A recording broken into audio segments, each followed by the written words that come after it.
welcome you for this presentation.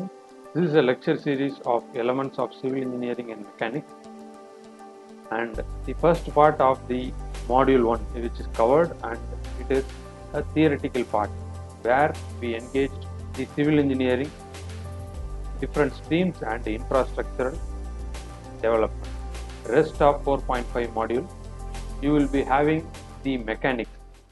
So this subject is about elements of civil engineering and mechanics. So the elements of civil engineering part over, and let us cover the mechanics. So that is engineering mechanics. This is a analytical subject, and you will be given different types of situation and different types of examples. You have to identify the quantifying parameter which is covered here, and this will be along with the physics. Okay, let us get into the topic. What do you mean by mechanics? And the term mechanics is the study of response of bodies under application of forces. In physics, there are number of particles in this universe which are static, which are dynamic, and the particles which are in dynamic does have some external force. So due to that external force, these particles move into certain direction and it exhibit the dynamic character. Say for example, is an example of mechanics. So all the planets move around the sun due to the gravitational force of the sun. So the force here which makes the particle, now in a larger phenomena our earth becomes a particle, and these particles revolve around the sun by the force called gravitational force. Hence this object is under a mechanics. So you can identify, after understanding this concept and this subject, you could extend the knowledge that what force could move the earth, and what is the amount of force which is required to move the earth, and what is the speed of earth which is traveling around the sun, and you can calculate and you can identify by using this theorem. So this theorem is valid throughout the universe, and the universe have multiple things which are yet to be identified, and certain parts of this universe are consist of dark matter and dark energy. So these are the things which covered 90% or more than that, these two elements, that is dark energy and dark particles. The amount of knowledge which we have in physics is which is limited and which is more than sufficient to make any invention in this world, that is in earth. You can do whatever wonders you can do, but it is not the same phenomena which is there you can do and you can apply in other parts of the planet.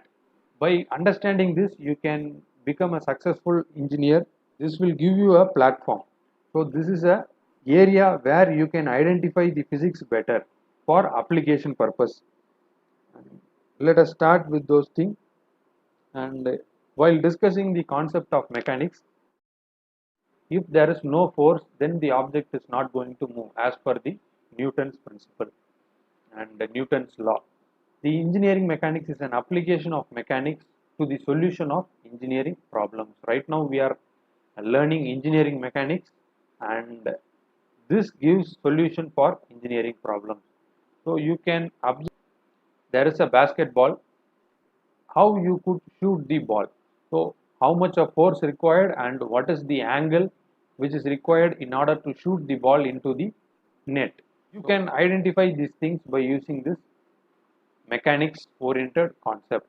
And there are three classifications in mechanics. They are rigid body mechanics, deformable body mechanics, and fluid mechanics. Let us discuss these three concepts.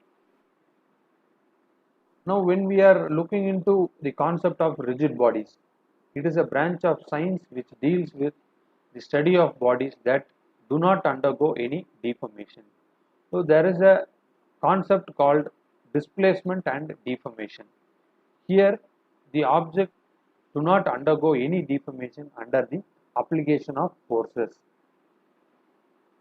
even though if the force is applied, there will be no deformation. So the difference between deformation and deflection is the body will move one place to another. You can take the example as a car. A car is a body.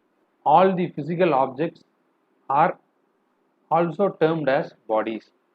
And if a car is moving from one place to another, the car which you take from one place to another was the same when you reach the destination. There is no deformation in the car, there is no crack in the car, there is no parts deflected in the car.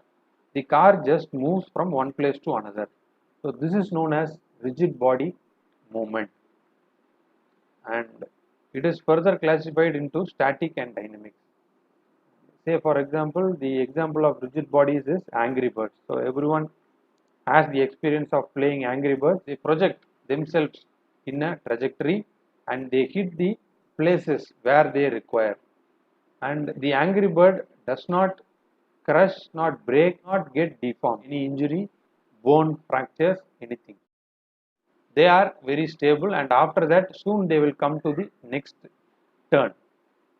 This is called a rigid body. So the thing is, we are not considering the, so we are only considering the displacement. This happens due to some external force. Yes, next, bodies tumbling, bouncing. Play basketball or tennis, football, cricket ball, anything. The ball bounces and the ball does not have any deformation.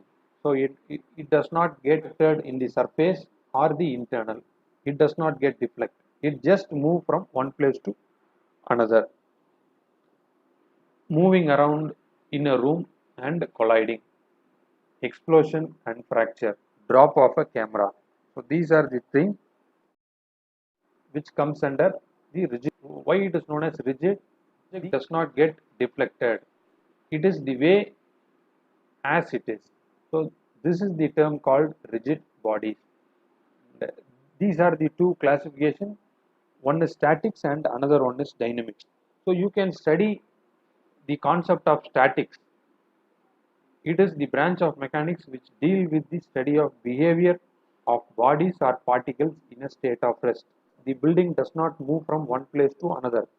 So if you know the concept of statics and if you know the mechanics of statics, you can build a structure. So I earlier found there is a branch called structural engineer. They make the structure strong even though the natural calamities such as flood, cyclone, earthquake. So these engineers make the structure stable under this external force. So this is what I explained, how they make that by using the conditions of static. So in this concept of static, you will be dealing number of equations and principle which deal the object which is in rest. Similarly, the building is in a state of rest, it does not move, and you can use this concept here. And the second thing is, it is the branch of mechanics which deals with the study of behavior of bodies or particles in a state of motion. So this is known as dynamics, and this dynamic concept is used in buildings as well as the moving object such as car, motorbikes. So whatever the object which is moving, which is transporting, that is train, aeroplane, everything, fan, all comes under the concept of dynamics.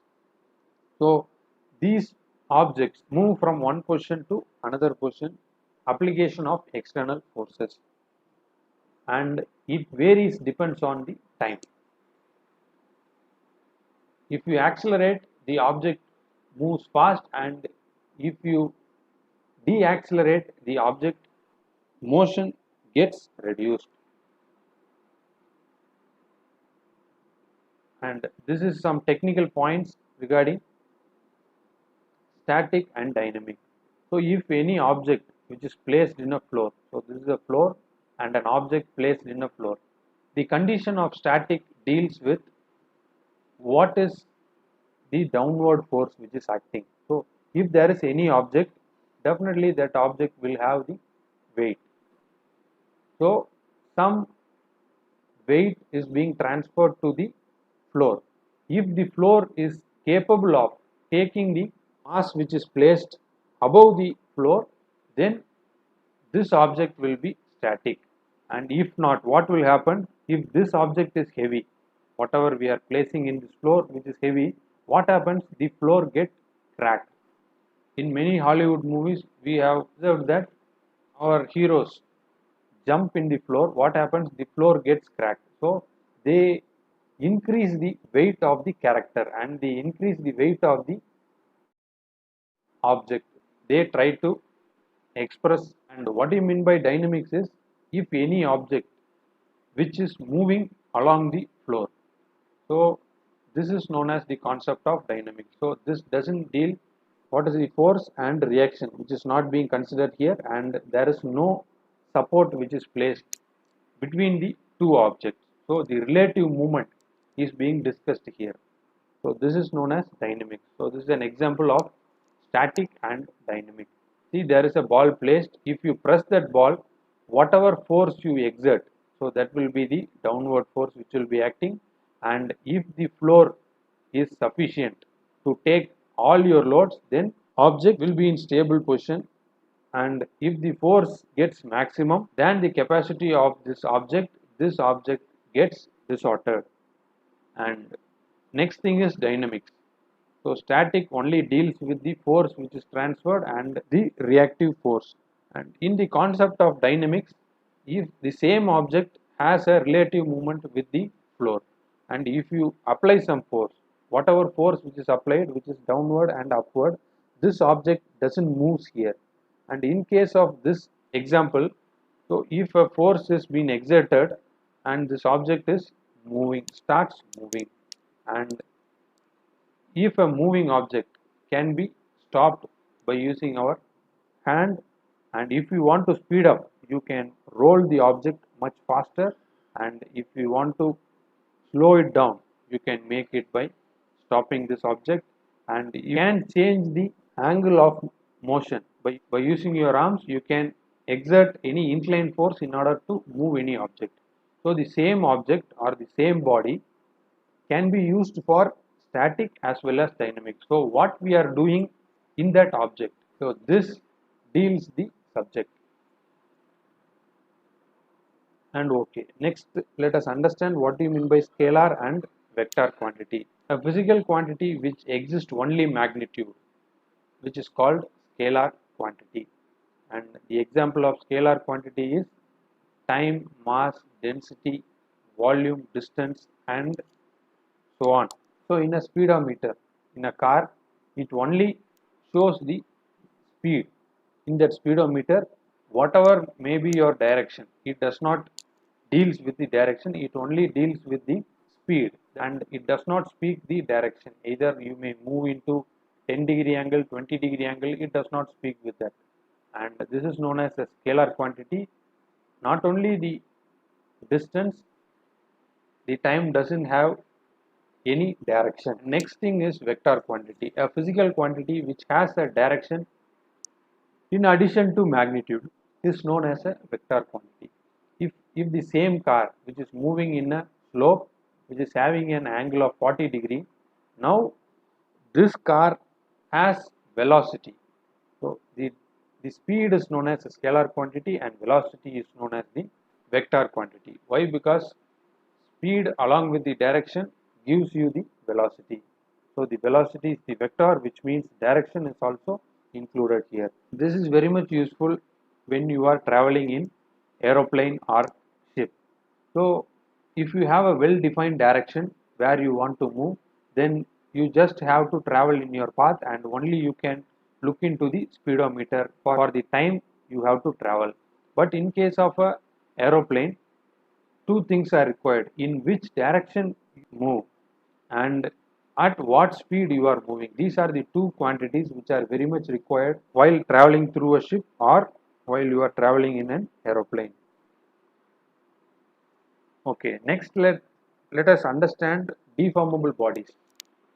So in rigid bodies we have discussed static and dynamics, and in deformable bodies, so your module 5, which is kinetics and kinematics, which is dynamics of rigid bodies and rigid body statics, which is being dealt in module 3. So you will be identifying the reactions of trusses and beams. So in this area you will be studying the rigid body statics. Okay, let us come to mechanics of deformable bodies here. So it is the branch of science which deals with the study of bodies undergo deformation under the application of force. So in rigid body the deformation is not considered. In deformable body the deformation is considered. Okay, so how to find the difference between rigid body and deformable body is in a truss. See, this is a bridge here. If some object is moving, that is, it may be a car, it may be a motorcycle, what happens? There will be internal forces which is acting in this member. This truss deforms. So this truss either elongates, this member gets elongate or it gets compressed. So this is an example of deformable bodies. And also here you can see a car which is moving, which is the example for rigid body. And for deformable body, if the car hits any object, so then what happens? There is a force which is exerting opposite to the direction of the object. In those action, what happens? The car gets damaged. The parts of the car gets deformed. So you can see a spring here. If you apply any force, what happens? This spring gets deformed. So it will be supported at the other end. So if the other end is not supported, this object will get displaced. So this is the difference between displacement and deformation. Say for example, if you are applying the force in horizontal manner, what happens? This spring just displaces from one place to another. But if you provide any force which is supported at the other end, see, in this case the spring is being supported by the floor. If you apply the force, then what happens? This object gets deformed.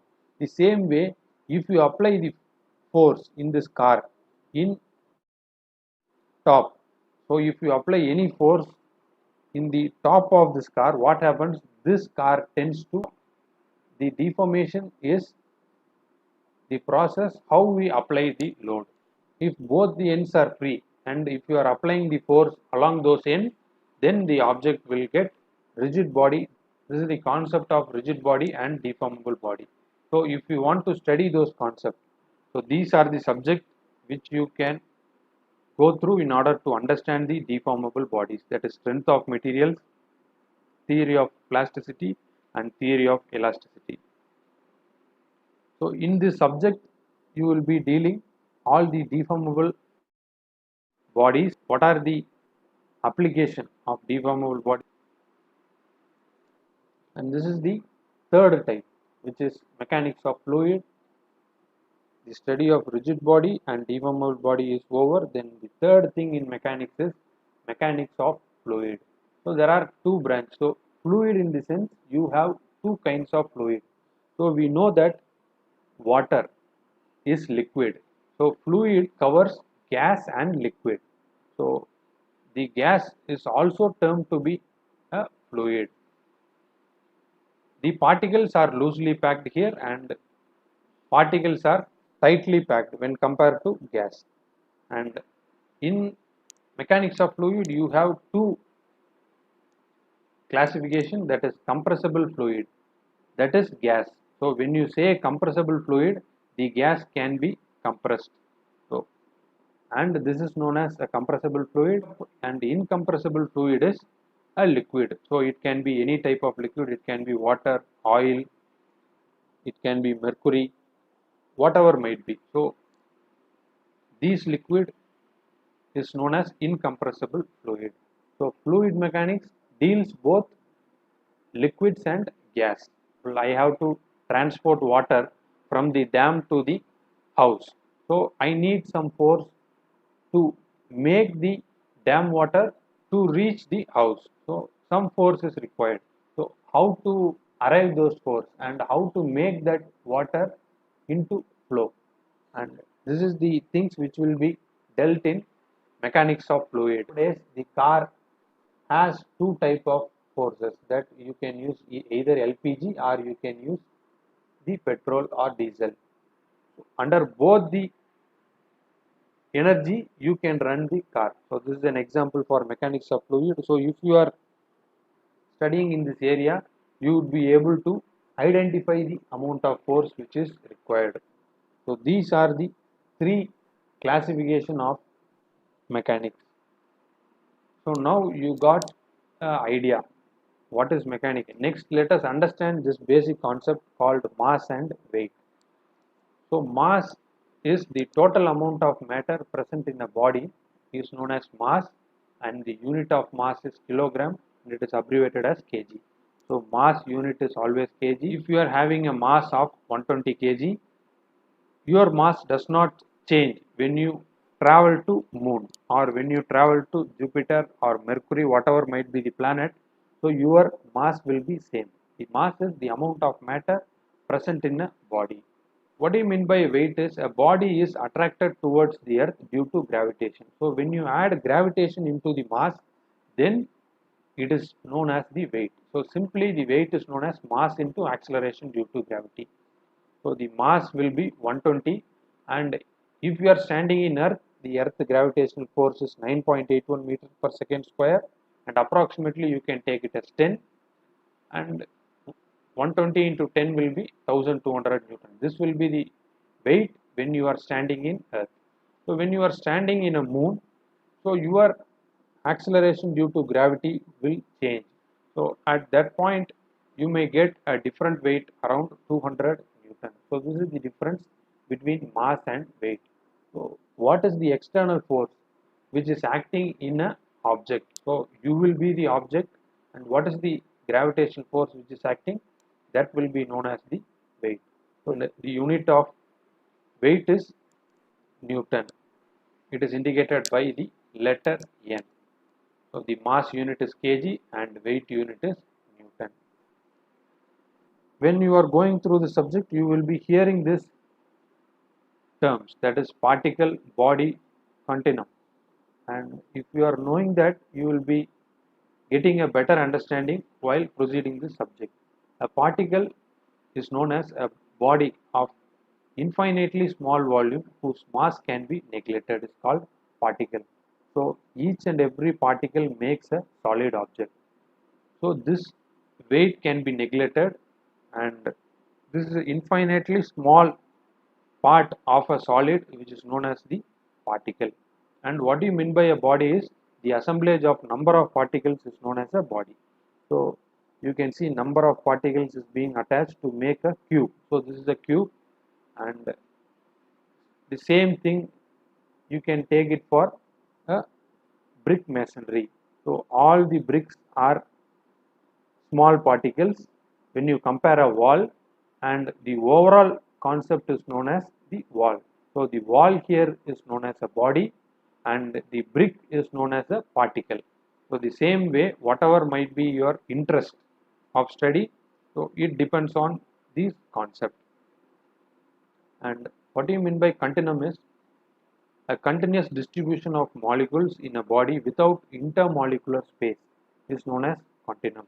So the key word is intermolecular space. So if there is no space, that is intermolecular space between the object, then it is known as continuum.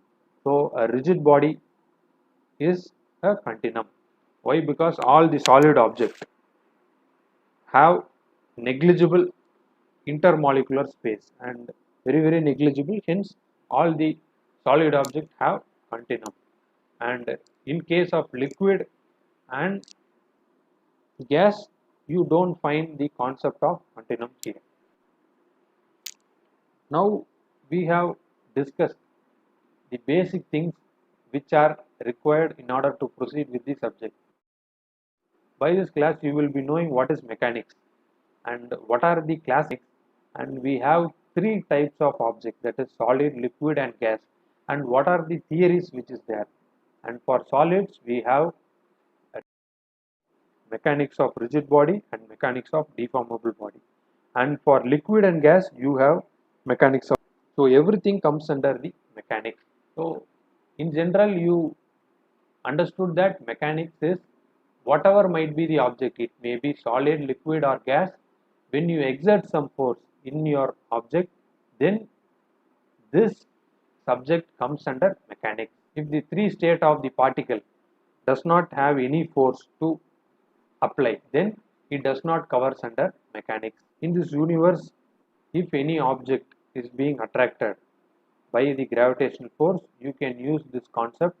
There are some objects in this universe which have no gravitational force, and in those area you cannot apply this concept.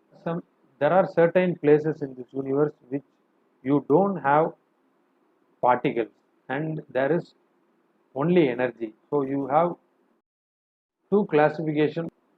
One person understand all the object in this universe as a particle, and another person who says that no, all the things which is there in the universe are in wave form. So the one person was Newton and other person was Schrodinger, and the two equations which are valid parallelly in this universe. So you can either take all the object as a wave or you can take solid. So that is why when studying the concept of light in physics, so the light can be identified as a particle or light can be identified as a wave. So the borderline of a particle and wave is a light. So that is why in our tradition, in our Indian tradition, pray the higher force in the form of light. Why? Because the light is the line which makes the object either a particle or a wave.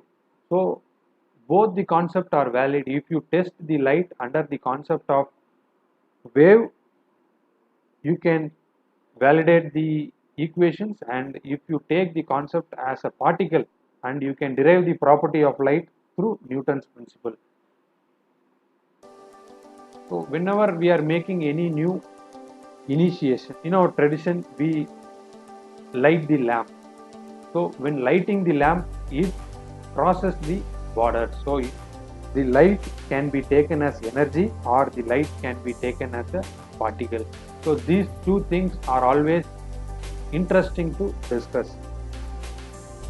Thank you for listening. Happy learning. See you again.